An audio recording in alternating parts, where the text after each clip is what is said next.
할렐루야. 6월 9일 목요일 아침입니다. 오늘도 말씀과 동행하는 거룩한 리듬 안에서 맛있고 멋있고 향이 있는 제자로서의 삶이 저와 여러분 가운데 있기를 소망합니다. 오늘도 우리 함께 찬양하며 아침을 열어가도록 하겠습니다.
오늘 우리가 함께 걸어갈 말씀과 동행하는 그 하루의 말씀은 에베소서 5장의 말씀입니다. 에베소 5장은 너희는 하나님을 본받은 자가 되라 라고 시작합니다. 5장의 전체적인 내용은 4장 17절부터 이어진 그리스도인의 바른 삶에 대한 이야기로 채워져 있습니다. 5장에서는 음행과 더러운 행위와 또 탐욕을 경계하면서 이것을 우상 숭배자로 규정합니다. 다시 한번 5절을 읽으면 너희도 정녕 이것을 알거니와 음행하는 자나 더러운 자나 탐하는 자 곧 우상 숭배자는 다 그리스도와 하나님의 나라에서 기업을 얻지 못하리니 음행하는 자나 더러운 자나 탐하는 자는 그리스도와 하나님의 나라에서 기업을 얻지 못한다 라고 선언합니다. 그리고 그리스도와 하나님 나라에서 기업을 받으려면 빛의 자녀들처럼 행하라고 사도 바울은 권면하고 있습니다. 7절과 8절을 보면 그러므로 그들과 함께 하는 자가 되지 말라. 너희가 전에는 어둠이더니 이제는 주 안에서 빛이라. 빛의 자녀들처럼 행하라.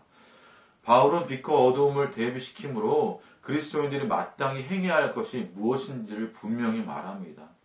그래서 에베소 5장은 이렇게 세 부분으로 나누어져 있습니다. 1절부터 14절까지는 빛의 자녀들처럼 행하라. 또 15절부터 21절까지는 지혜와 성령으로 살아가라. 마지막으로 22절부터 33절까지는 아내와 남편의 관계를 통해 교회와 우리 성도의 관계들을 함께 설명하고 있습니다. 오늘 저는 1절부터 21절까지 말씀을 주로 여러분과 함께 나눠보려고 합니다. 자, 바울은 이제는 너희가 어둠이 아니라고 빛이라고, 어둠이 아니고 빛이라고 말합니다. 이 말씀은 특별한 해석을 하지 않아도 빛의 자녀는 곧 하나님의 거듭난 성도임을 알 수 있습니다. 그럼에도 왜 하나님의 백성이란 성도라는 말을 쓰지 않고 빛의 자녀라는 단어를 사용했을까요? 8절에서 바울은 성도를 향해서 주 안에 빛이라라고 선언합니다. 하나님은 빛이십니다. 요한일서 1장 5절에 보면 우리가 그에게서 듣고 너에게 전하는 소식이 이것이니 곧 하나님은 빛이시라 그에게는 어둠이 조금 더 없으시다는 것이니라 라고 말합니다. 성경책에서 빛은 종종 하나님 자체, 또 하나님의 말씀, 하나님의 속성들을 설명할 때 사용합니다. 그래서 사도 바울은 14절에서 그러므로 이르시기를 잠자는 자여 깨어서 죽은 자들 가운데서 일어나라 그리스도께서 너에게 비추시리라 하셨느니라고 말합니다. 이 14절의 말씀은 구약의 이사야 60장 1절부터 2절의 말씀을 인용하는 것입니다. 이사야서 60장 1절부터 3절까지 제가 다시 한번 좀 읽어보면 일어나라 빛을 발하라 이는 내 빛이 이르렀고 여호와의 영광이 내 위에 임하였음이니라 보라 어둠이 땅을 덮을 것이며 캄캄함이 만민을 가리려니와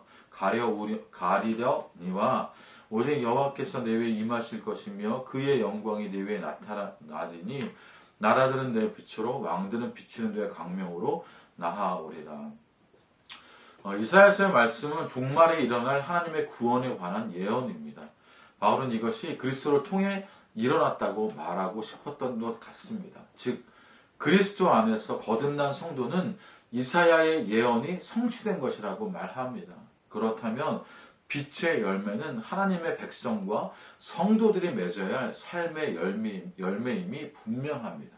빛의 열매는 모든 착함과 의로움과 진실함입니다.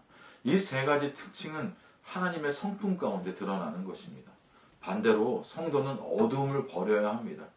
어둠에서 행하는 것으로 하나님을 알지 못한 상태, 거듭나지 않는 상태가 바로 어두움 가운데 있는 것입니다.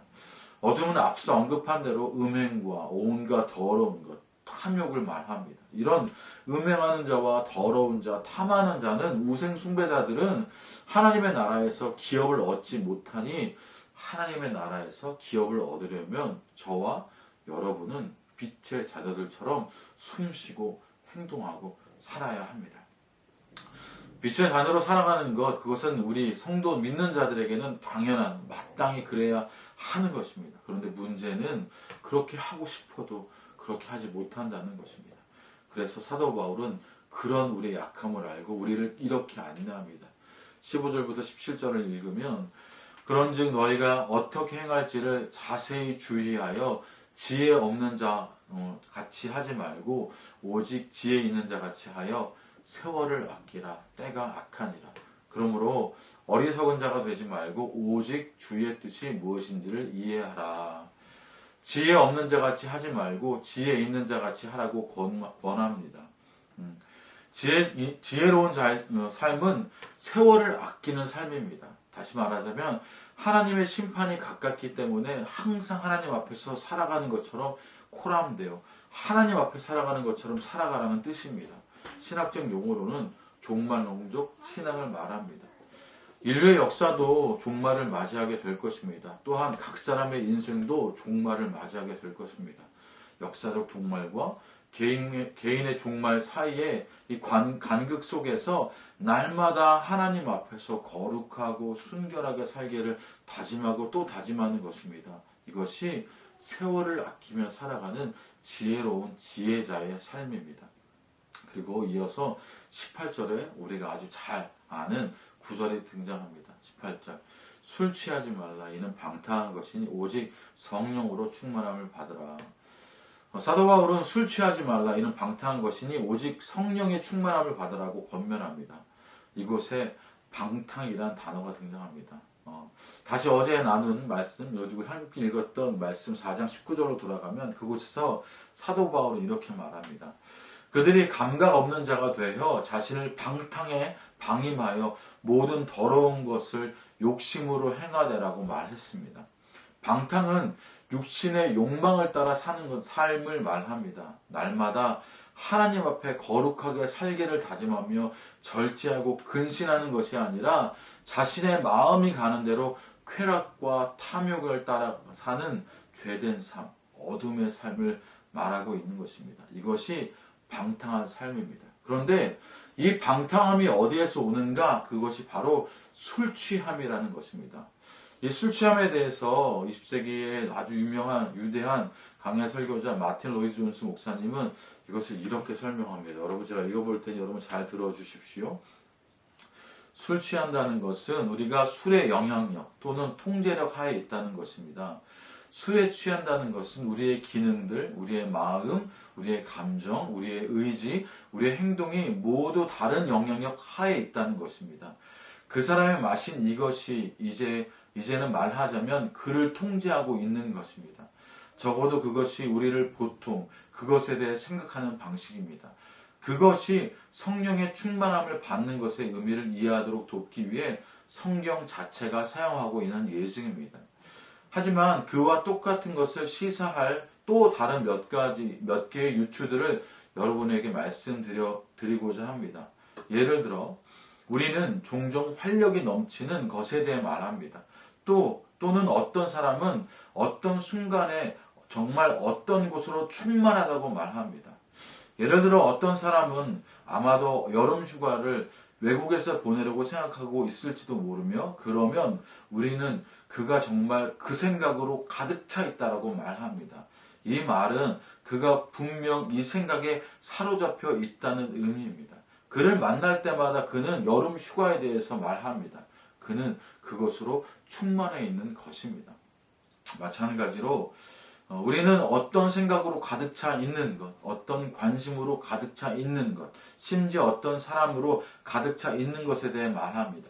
그것은 우리가 어떤 관심사 또는 사람 또는 무엇이 되었던 간에 그것에 의해 통제를 받는다는 의미입니다. 우리는 그것으로 가득 차 있습니다. 그것은 우리가 몰두하게 하고 우리를 통제합니다. 사도 바울은 단순히 술이라고 말했지만 마틴 로이드 존스님의 그 말씀을 보면 우리가 무언가 우리에게 가득 차 있는 우리의 삶을 통제하고 있는 그것이 바로 우리를 방탕케 하는 것이라는 설명입니다.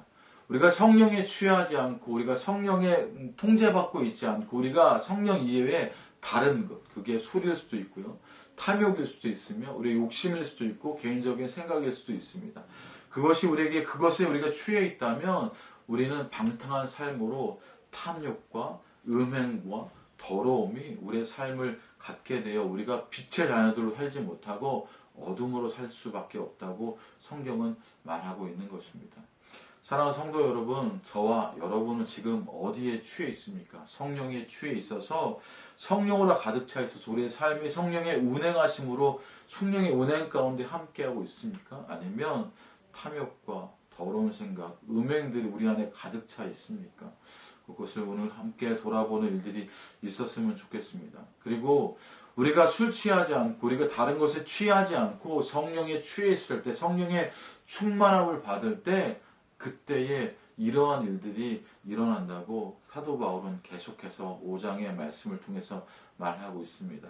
19절부터 21절을 보면 시와 찬송과 신령한 노래들로 서로 화답하며 너희의 마음으로 주께 노래하며 찬송하며 범사의 우리 주 예수 그리스도의 이름으로 항상 아버지 하나님께 감사하며 그리스도를 경외함으로 피차 복종하라. 아멘. 성령의 충만함을 받을 때 우리 가운데 이러한 일들이 일어날 것입니다.